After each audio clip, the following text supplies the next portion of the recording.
S convent ಆಂಗ್ಲ ಮಾಧ್ಯಮ ಶಾಲೆ ಹಬ್ಬೆ ಮತ್ತು 2 ಎಕರೆ 3 ಎಕರೆ ಜಮೀನು ಮಂಜೂರಾಗಿದ್ದರೆ ಅಕ್ರಮವಾಗಿ ಹೆಚ್ಚುವರಿಯಾಗಿ ದುರ್ಬಳಕೆ ಮಾಡಿಕೊಂಡು ಜಮೀನು ಮಂಜೂರು ಇದು ಮಾಡ್ಕೊಂಡಿರ್ತಾ ಇದ್ದರೆ. ನನ್ನ ಹೆಸರು ಅಬ್ಬಂಡೆ ಗೋಪಾಲ್ ಅಂತ ಹೇಳ್ಬಿಟ್ಟು, ಏನು ಪಾವಗಡ ಪಟ್ಟಣದ ಅಬ್ಬಂಡಿ ಬೆಳೆ ಇಂಗ್ಲೀಷ್ VS ಗಾರ್ಮೆಂಟ್ ಇದೆ. ಆ ಒಂದು ಸರ್ಕಾರ ಮಂಜೂರು ಮಾಡಿರ್ತಕ್ಕಂಥ ಜಾಗಕ್ಕಿಂತ 1 to double ಹೆಚ್ಚಾಗಿ ಒತ್ತುವರಿ ಮಾಡಿಕೊಂಡು ಸರ್ಕಾರಿ ಜಮೀನನ್ನು ಕಬಳಿಕೆ ಮಾಡಿದ್ದಾರೆ. ಈ ಒಂದು ಸಮಸ್ಯೆ ಕಟ್ಟಿದ್ದಾರೆ. ಆ ಜಾಗವನ್ನು ಸಮಗ್ರ ತನಿಖೆ ಮಾಡಬೇಕು. ಸಂಬಂಧಪಟ್ಟ ತಹಸೀಲ್ದಾರ್ ಆಗಲಿ, AC ಆಗಲಿ, ಜಿಲ್ಲಾಧಿಕಾರಿಗಳಾಗಲಿ ಈ ಒಂದು ತನಿಖೆ ಮಾಡಿ ಅಲ್ಲಿನ ಒತ್ತುವರಿ ಜಾಗವನ್ನು ಬಿಡಿಸಿ ಸರ್ಕಾರಕ್ಕೆ ನ್ಯಾಯ ಕೊಡಬೇಕೆಂದು ಮನವಿ. ಪಾವಗಡ ಪಟ್ಟಣದ BS ಆಂಗ್ಲ ಪ್ರೌಢಶಾಲೆಯ ಕಾರ್ಯದರ್ಶಿ ಅಶ್ವಥ್ ನಾರಾಯಣ್ ಎನ್ನುವರು ಮಕ್ಕಳ ಮೇಲೆ ಹಲ್ಲೆ ನಡೆಸಿರುವ ವಿಡಿಯೋ ಸಾಮಾಜಿಕ ಜಾಲತಾಣದಲ್ಲಿ ಹರಿದಾಡಿತ್ತು. ಈ ಒಂದು ಸುದ್ದಿಯು ರಾಜ್ಯ ಮಟ್ಟದ ಪತ್ರಿಕೆಗಳಲ್ಲಿ ವರದಿಯಾಗಿತ್ತು. ಇದರಿಂದ ಎಚ್ಚೆತ್ತುಕೊಂಡ ಮಕ್ಕಳ ಆಯೋಗ ತನಿಖೆ ಮಾಡಲು BEOರಿಗೆ ಆದೇಶ ನೀಡಲಾಗಿದೆ. ಅದರಂತೆ BEOರು ಯಾವ ರೀತಿ ಕ್ರಮ ಕೈಗೊಳ್ಳುತ್ತಾರೆ ಅದನ್ನು ನಾವು ಕಾದು ನೋಡಬೇಕಾಗಿದೆ. ಅಲ್ಲದೆ ಇದೇ ವೇಳೆ ಪಾವಗಡ ಪಟ್ಟಣದ ದಲಿತ ಸಂಘಟನೆಗಳ ಮುಖಂಡಗಳು ಜಿಲ್ಲಾಧಿಕಾರಿಗಳಿಗೆ ಈ ಬಗ್ಗೆ ದೂರನ್ನು ಸಲ್ಲಿಸಿದ್ದು, ಈ ಒಂದು VS ಆಂಗ್ಲ ಪ್ರೌಢಶಾಲೆ ವಿರುದ್ಧ ಕ್ರಮ ಕೈಗೊಳ್ಳಬೇಕೆಂದು ಮಾನವ ವಿಮೋಚನೆ ಹಕ್ಕುಗಳ ಸಂಘಟನೆಯ ಜಿಲ್ಲಾಧ್ಯಕ್ಷ ಕಡಪಲಕೆರೆ ಹನುಮಂತರಾಯಪ್ಪ ದೂರು ನೀಡಿದ್ದಾರೆ. ದೂರು ನೀಡಿ ಪಾವಗಡ ಪವರ್ ನ್ಯೂಸ್ಗೆ ಮಾಹಿತಿಯನ್ನು ಹಂಚಿಕೊಂಡಿದ್ದಾರೆ. ಈ ವೇಳೆ ಜಿಲ್ಲಾಧಿಕಾರಿಗಳು ಸಹ ಸೂಕ್ತ ತನಿಖೆ ಕೈಗೊಳ್ಳಲಾಗುವುದೆಂದು ಹನುಮಂತರಾಯಪ್ಪನವರಿಗೆ ತಿಳಿಸಿದ್ದಾರೆ.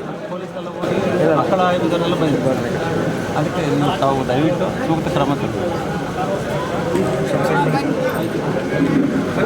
ನಮಸ್ಕಾರ. ನಾನು P. ಹನುಮಂತರಾಯ್ ಅಂತ, ದಲಿತ ವಿಮೋಚನೆ ಮಾನವ ಹಕ್ಕುಗಳ ಜಿಲ್ಲಾ ಸಂಚಾಲಕರು.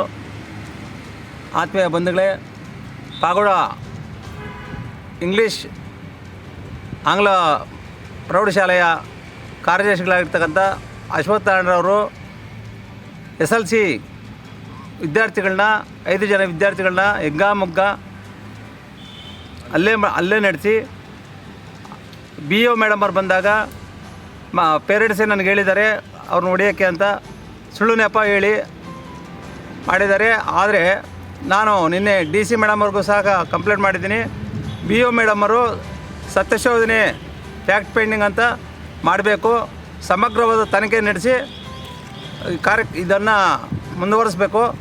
ಆಮೇಲೆ ಈ ಶಾಲೆಯ ಇದು ರಾಜ್ಯ ಮಟ್ಟಕ್ಕೂ ಜಿಲ್ಲಾ ಮಟ್ಟಕ್ಕೂ ಎಲ್ಲ ಕಡೆ ಜಾಲತಾಣಗಳಲ್ಲಿ ಹೋಗಿದೆ.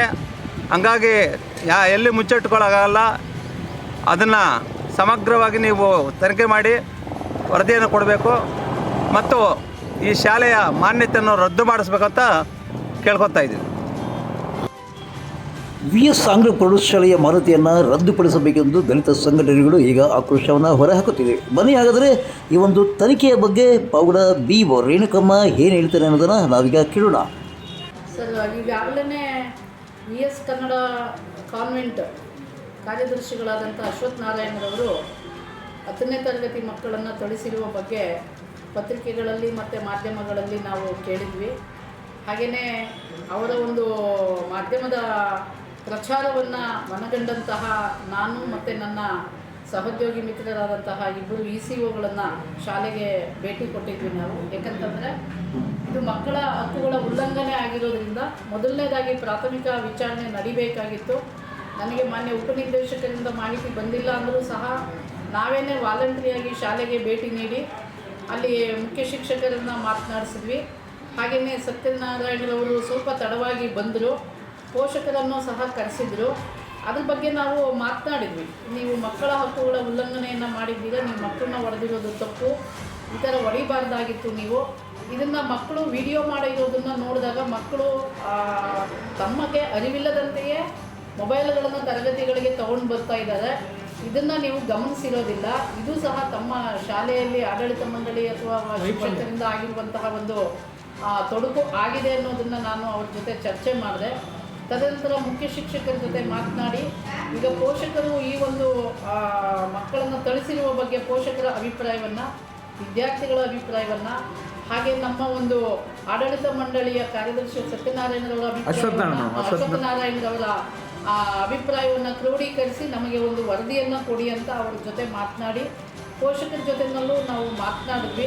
ಅವರು ಇಲ್ಲ ನಾವೇನೇ ಆ ಮಕ್ಕಳಿಗೆ ತೀಟೆ ಮಾಡ್ತವೆ, ಅವ್ರು ತುಂಬ ನೀವೇ ಹೊಡೀರಿ ಅಂತ ಹೇಳಿದ್ದು ನಿಜ ಅಂತ ಅಂದ್ಕೊಂಡ್ರು.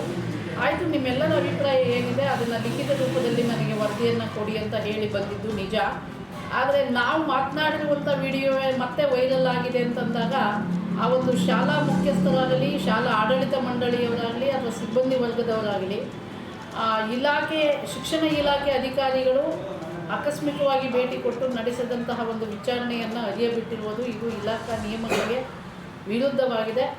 ಮತ್ತು ನಾನು ಇದ್ರ ಬಗ್ಗೆ ನಮ್ಮ ಒಂದು ಸಿಬ್ಬಂದಿಯವರನ್ನ ಶಾಲೆಗೆ ಕಳುಹಿಸಿ ಪ್ರಾಥಮಿಕ ವಿಚಾರಣೆಯನ್ನು ನಡೆಸಿ ಅವರ ಮೇಲೆ ಶಿಸ್ತು ಕ್ರಮವನ್ನು ಜರುಗಿಸೋದಕ್ಕೆ ನಾನು ಮೇಲಧಿಕಾರಿಗಳಿಗೆ ಪತ್ರವನ್ನು ಬರೆಯೋದಕ್ಕೆ ನಾನು ಸಿದ್ಧವಾಗಿದ್ದೇನೆ ಸರ್. ಒಟ್ಟಾರೆ ಯಾವುದೇ ಒಂದು ವಿಷಯವನ್ನು ನಾವು ಒಬ್ಬ ವ್ಯಕ್ತಿಯ ವೈಯಕ್ತಿಕ ವಿಷಯವನ್ನಾಗಲಿ ಬಹಿರಂಗಪಡಿಸೋದು ತಪ್ಪು ಅಂತ ಗೊತ್ತಿದ್ದಾಗಿಯೂ ಸಹ ಅಧಿಕಾರಿಗಳು ನಡೆಸಿರುವಂಥ ಪ್ರಾಥಮಿಕ ವಿಚಾರಣೆಯನ್ನು ವಿಡಿಯೋ ಮಾಡಿರೋದು ನಿಜವಾಗ್ಲೂ ಅದು ತಪ್ಪಾಗಿದೆ. ಇದ್ರ ಬಗ್ಗೆ ನಾನು ಕೂಲಂಕುಷವಾಗಿ ಪರಿಶೀಲನೆ ಮಾಡಿ ಆ ಮೇಲಧಿಕಾರಿಗಳಿಗೆ ನಾನು ಮಾಹಿತಿಯನ್ನು ರವಾನೆ ಮಾಡ್ತೇನೆ. ಅವರು ಯಾವ ಶಿಸ್ತು ಕ್ರಮವನ್ನು ತೆಗೆದುಕೊಳ್ತಾರೋ ಅದಕ್ಕೆ ನಾನು ಮಾಹಿತಿಯನ್ನು ನೀಡೋದಕ್ಕೆ ಸಿದ್ಧರಾಗಿರುತ್ತೆ. ಇಲಾಖೆ ಒಂದು ತನಿಖಾ ತಂಡ ರಚನೆ ಮಾಡಿ ಗೌಪ್ಯತೆಯನ್ನು ಕಾಪಾಡಿಕೊಂಡು ತನಿಖೆ ಮಾಡುವಾಗ ಈ ರೀತಿ ಅವಘಡಗಳು ಸಂಭವಿಸಿ ನಿಮ್ಮ ಅನುಮತಿನೇ ಇಲ್ಲದೆ ಇತರ ಸಾಮಾಜಿಕ ಜಾಲತಾಣಗಳಲ್ಲಿ ಇಲಾಖೆ ಗೌಪ್ಯತೆಯನ್ನು ಕಾಪಾಡದೆ ಮಾಡಿದಾಗ ಇಂಥ ಘಟನೆಗಳು ನಡೆದಾಗ ಮುಲಾಜಿಲ್ಲದೆ ಒಂದು ಕಠಿಣವಾದ ಶಿಸ್ತು ಕ್ರಮ ಆದಾಗ ನೆಕ್ಸ್ಟು ಇಂಥ ಘಟನೆಗಳು ನಡೆಯಲ್ಲ. ಖಂಡಿತ ಸರ್.